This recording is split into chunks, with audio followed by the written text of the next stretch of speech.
Oh wow, I see this album has one of my favorite Led Zeppelin songs. One of my favorite disco songs too. That's the way. That that's not a disco song. Yeah, it is. It goes like do do do do do do do do do do. That's the way by Led Zeppelin. That's the way by Casey and the Sunshine Band. You fool. Well, what's the difference? What's the diff? Ah!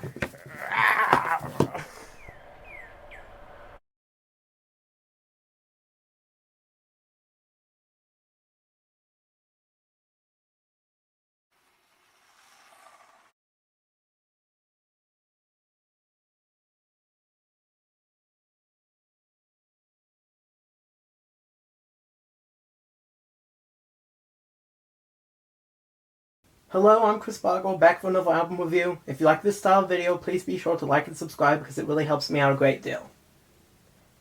1970s Led Zeppelin III is in a lot of ways a double-edged album. Side 1 has the more out-and-out rock and blues stuff, and Side 2 has primarily folksy stuff. Of course, the relative hardness varies from song to song, but there is a mix of harder and faster songs and softer and slower ones that works pretty well. Robert Plant is arguably at his vocal peak starting on this album, and he delivers quite consistently passionate performances throughout. Musically, this album features just as good of playing as Led Zeppelin II, but oftentimes applies it in different ways. Jimmy Page's guitar playing is often a lot faster throughout, and often has a folk sensibility even on the electric guitar parts. John Paul Jones's bass feels less prominent than it did on II, and his more memorable moments on this album often come primarily from his mandolin as opposed to his bass lines. Similarly, the lyrics oftentimes feel a bit lighter at times, with several of the songs being unironic happy songs. This isn't necessarily a bad thing, as there are a couple of older-style broody blues songs on the album as well, so this helps to give the album a greater variety. None of this talk of softening should however lead you to believe that any of Led Zeppelin's kick is gone. Seeing Led Zeppelin veer into folk would set the stage for their next album, but the harder songs on Led Zeppelin III, like Immigrant Song, Celebration Day, and Out on the Tiles, are the beating heart of the album. There are, of course, several must-have songs on the folk side, but overall I would say is a fair bit weaker than the album's excellent folk side. Immigrant Song starts off the album with a thundering riff, one which doesn't let up throughout the rest of the song. Jimmy Page's guitar and John Paul Jones's bass are in perfect sync throughout. John Bonham's drumming, as always, helps propel the song forward at a fast pace. Robert Plant's lead vocal is one of his best ever, with his battle cry being a large part of what makes this song so iconic. It really sells the song's lyrics as a call to battle. The vocal overlay thing from last album's Ramble On also makes a welcome return here at a couple of parts throughout the song. Throughout the song's lyrics, there is a sense of arrogance. The opening is a bombastic battle cry, one which conjures up images of a great horde of powerful warriors being let loose upon their foe. The latter part of the song is essentially a rather poetic threat, telling their enemies to submit or they will be beaten time and time again. Friends has a pretty good folksy sounding guitar on it that really carries the song. It is relatively upbeat, but does have a kind of underlying nervousness to it. There is also a string section in the backing of the song that gives a slightly ominous ambience to the verses. Despite the dramatics of the instrumental, the song has a relatively upbeat message to it. This song clearly has more of a folk sensibility than a blues one, and nowhere is this more apparent than in the optimistic lyric. It is essentially a song sang to help carry your friends when they are in trouble and they will help carry you along. Celebration Day is a novel song built around a great riff. The guitar work is excellent throughout, with what sounds like a lot of different overdubbed guitar tracks peppering the entire backing. There is also a nice synth line that reminds me of a jaw harp. This helps flavor the song further with a hard country sound. This song also gives Jimmy Page perhaps his best solo on the album, with the song's guitar solo feeling appropriate for the song, yet also relatively accessible and concise for a song with such a complex backing. The song also has good lyrics, with the chorus being one of the catchier ones on the album. My personal take on the song's meaning is that it is one on the theme of the countercultural, with the lyrics being about people in the counterculture failing to make any headway against the establishment. The goal in the song seems to be cheering on a movement that fights on her behalf from the sidelines, but does not seem to be actively helping it herself. Ultimately, she seems to spend most of her time trying her best to be happy, but in the end the government comes for her. The song also seems to have a meaning about race, with the goal seeming to be a standing for all races, with all of which are seen as in trouble. The ending seems to be a call to keep trying to make things better, but to know the path will become harder with each passing moment. All that said, Led Zeppelin wasn't generally the most political band out there, and this is one of only many possible interpretations of the song. As I said in my review of Simon & Garfunkel's Sounds of Silence, in cases like this, you have to apply Death of the Author and essentially take whatever meaning you will get from the song without relying on anyone else's, whether it be my interpretation or the band's interpretation. Since I've Been Loving You is a nice, slower blues song. You have a swirling electric organ, good brooding guitar work from Page, and a great bass line. You also have a great guitar solo in the song, one that feels like it gets progressively more echo and feedback as it goes on. The lyrics are nothing novel, but still effective. This blues style of a long-suffering man losing his mind at the hands of an unfaithful woman was pretty standard by 1970, but Plant does manage to deliver the feeling with an appropriate dose of brooding passion. I am starting to be at risk of sounding like a broken record here, since a lot of Led Zeppelin songs feature very similar, yet very robust elements. Out on the Tiles is another great song built around a thunderous riff. Page's guitar in this song does however feel a bit more flexible than on the previous hard rock tracks. It feels like the whole song is being flanked on all sides by the guitar, but in a way that makes it feel like the guitar is moving very fast to cover all sides simultaneously. Everywhere you turn it pops up suddenly. This isn't done with stereo effects, it is just the feeling I get from this song. During the chorus, the guitar, bass, and drums all sync up perfectly to add a lot of flair, and all are great throughout the song, especially John Bonham's shuffling drum work that helps give the song a real swing to it. Robert Plant's vocal on Out of the Tiles is also excellent, probably his best on the album other than Immigrant Song. Plant's vocals on the chorus are great, and his repeated ooh-yahs and over-vocalizations towards the end of the song are great. The lyrics of Out of the Tiles are pretty upbeat, sort of like a counterpoint to Since I've Been Loving You.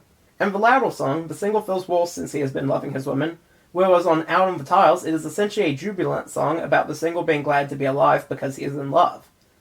That said, the later parts of the song do seem to paint love as a race, and the single feeling like he has to rush in his relationship because of other men doing so when all he wants to do is take it slow. In the end, he does seem to accept this though, and appears to continue on happily while taking this mindset in stride.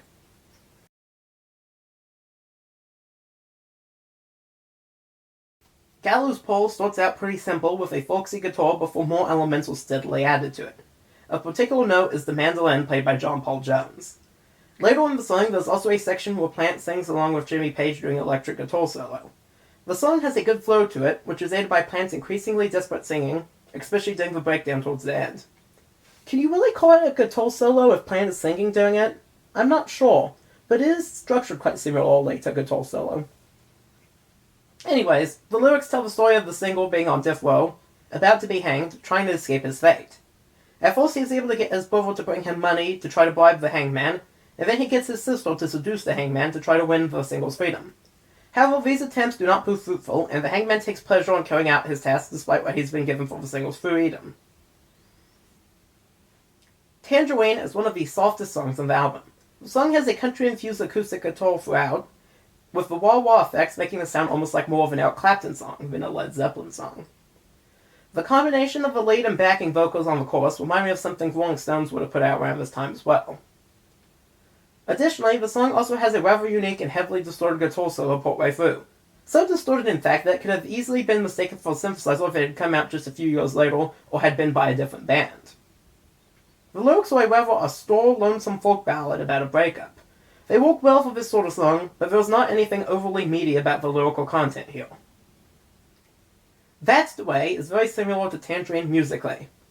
That's the Way features the same acoustic folk guitar throughout that permeated the previous song. However, this song is also a lot mellower of the ballad, without any well guitar heroics. Still, the acoustic playing throughout is consistently good and provides a vital core for the song. Lyrically, the song is one of the more unimpressive on the album, with it basically being a song about the single crushing on a flower girl who is sensitive about pollution. There also seems to be a meaning about how the single's friends view the woman as unfaithful, whereas she is mostly spending her time being concerned with the environment. It is possible that there's some meaning I'm missing, but otherwise it just seems to be a love song about a hippie girl.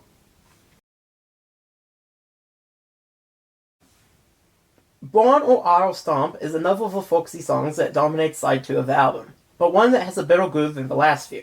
The kick drum is featured throughout, and there's also castanets in the backing.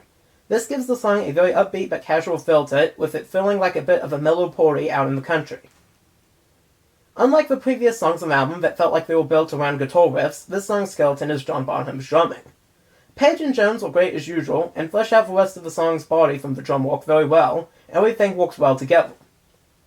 Plant's vocal is also great, but that has been true of this entire album so far. The lyrics are of a never-ending love story, with Plant engaged in his typical praises, calling the song's subject the finest he has ever seen, and promising to enjoy walking in the woods with them for the rest of their lives. The opening verses about love are intentionally vague and really set up the middle of the song's reveal of the song actually being about Robert Plant's dog quite well. There isn't any real punchline to it, everything is very honest here, but the nonchalant way in which it's revealed, a fair way to the song, really helps imbue the song with a sense of humor without losing any of the song's heartfelt message. Hats Off to Roy Harper is a rather terrible way to cap off a great album, but here we are. Jimmy Page's uncanny strumming throughout isn't necessarily bad, but feels much less inspired than most anything on the album.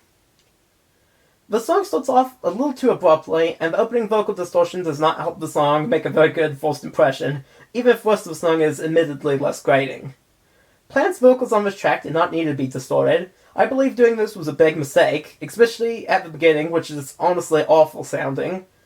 But also throughout the rest of the song, even when it is less severe, it still doesn't make any sense. The lyrics are standard blues, self-righteous whining about his woman and complaining about cheating and whatnot. We've already seen this style done better on side 1 of the album, so this feels quite unnecessary. The lyrics are also somewhat problematic to modern ears. I can of course forgive the threats as it isn't really glorified but is meant to be morally grey, but some of the more racial comments in the song seem a bit uncalled for. I'd say Hats Off to Roy Harper's real problem lies more in its musical component, but the lyrics are not doing it any favors either, let's face it. So before we go on to the final review rankings of the songs and of course the album, I do of course want to look at the sleeve.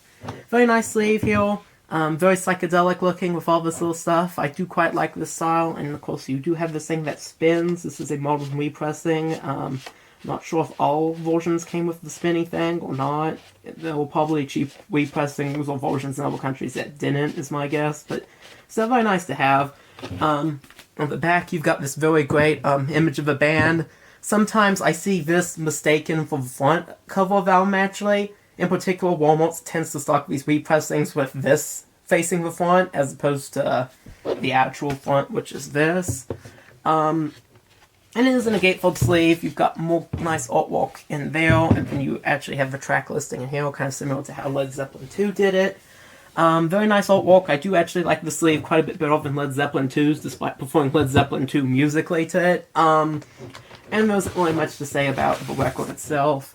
It's on the Atlantic label, which is, of course, kind of a nice classic kind of vibe to it, but nothing much. So yeah, very nice sleeve, and I quite like it.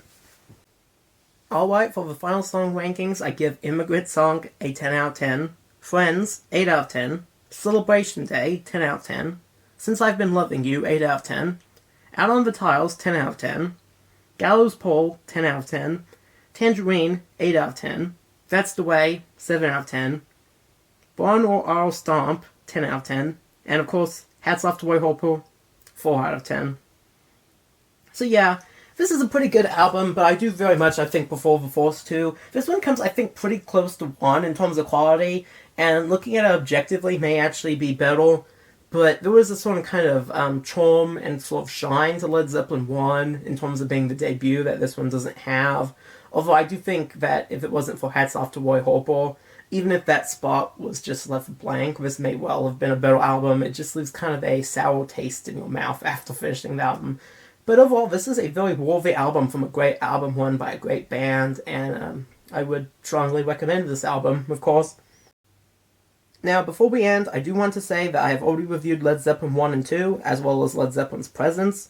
I will have a link to the Led Zeppelin album review playlist in the description below. I also want to remind you that if you liked this video, you should be sure to hit the like and subscribe buttons below. Thank you for watching, and I hope you have a great rest of your day.